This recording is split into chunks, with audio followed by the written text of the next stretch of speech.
रात थी, गांव में सन्नाटा पसरा था। 40 साल का किसान मवेशियों के बीच अपने बिस्तर पर सो रहा था। इसी दौरान किसी ने कुदाल उठाई और किसान की गला रेत कर हत्या कर दी। पुलिस हैरान तो गांव वाले परेशान थे कि आखिर किसान को किसने मारा। वहीं किसान की पत्नी का कहना था कि उनकी किसी से दुश्मनी नहीं है।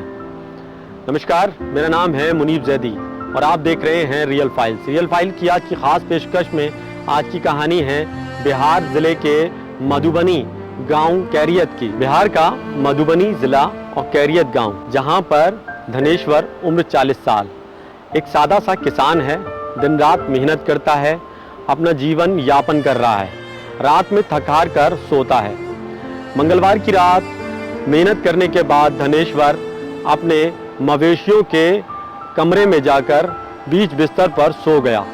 उन्हें क्या पता था जिस घर में वो सो रहा है उस घर में उसी की मौत की साजिश पल रही है। रात गहराती है, चारों ओर सन्नाटा होता है। उसी सन्नाटे के बीच कोई जाग रहा था। वो था धनेश्वर का बेटा पप्पू यादव।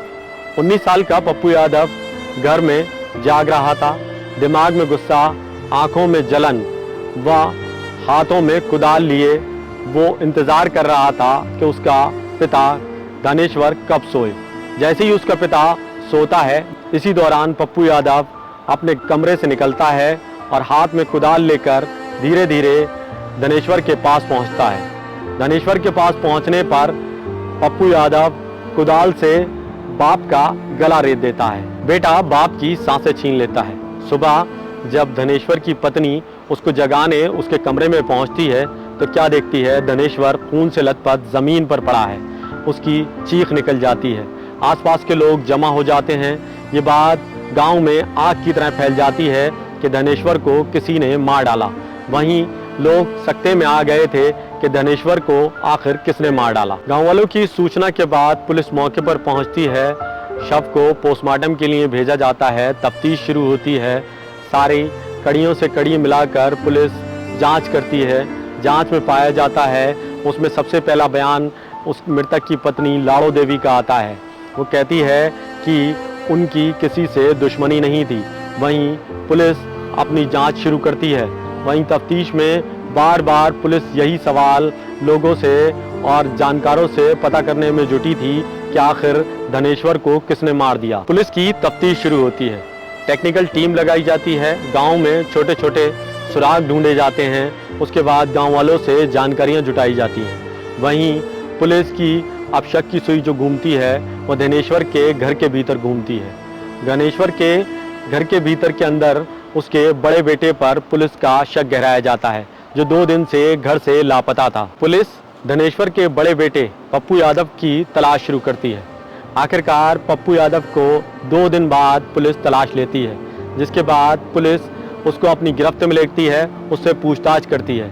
तो वहीं पप्पू यादव बताता है कि उसने अपने पिता को कुदाल से मार डाला, जिसके बाद पुलिस उस हत्या में प्रयुक्त हुए कुदाल को भी बरामद कर लेती है। पुलिस पप्पू यादव को गिरफ्तार करती है और उससे पूछताछ करती है कि उसने अपने पिता को आखिर क्यों मारा। वहीं एक बड़ा सवाल था, एक बेटा अपने बाप को किस तरह से कत्ल कर सकता है। वहीं पप्पू यादव बताता है कि उसने अपने बाप का कत्ल किया है। उसने बताया कि उसका पिता धनेश्वर यादव उसको ज़्यादा प्यार नहीं करता था, बल्कि उसके छोटे बेटे से ज़्यादा मोहब्बत करता था, जिसको लेकर अपने आप को वो पराया महसूस करता था। इसके बाद उसने अपने पिता की हत्या कर दी। बेटे का ये जवाब सबको झकझोर देने वाला था, क्योंकि पप्पू यादव जलन और उपेक्षा में इतना लीन हो चुका था कि उसने अपने पिता की कुदाल से हत्या की।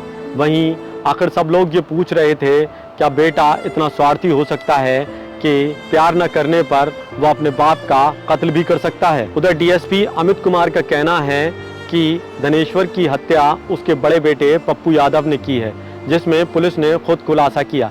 डीएसपी का कहना है कि बेटे ने खुद माना उसने ही अपने पिता की कुदाल से हत्या की, जिसके बाद पुलिस ने उसे जेल भेज दिया है। गांव में अभी भी सन्नाटा पसरा है। लोग दबी आवाज में कहते हैं कि रिश्ता भी इतना कड़वा होता है कि एक बेटा अपने बाप को इस तरह से मार सकता है। ये कहानी हमें बताती है कि जिस बेटे ने बाप की उंगली पकड़कर चलना सीखा, उसी ने अपने पिता की कुदाल से हत्या कर दी।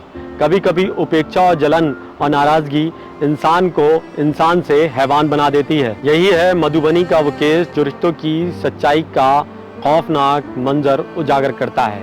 तब तक के लिए हम विदा लेते हैं, मिलते हैं अगली कहानी में रियल फाइल्स के साथ। तब तक सुरक्षित रहें, सतर्क रहें। इस कहानी का उद्देश्य किसी के दिल को ठेस पहुंचाना नहीं, बल्कि लोगों को जागरूक करना है। जय हिंद।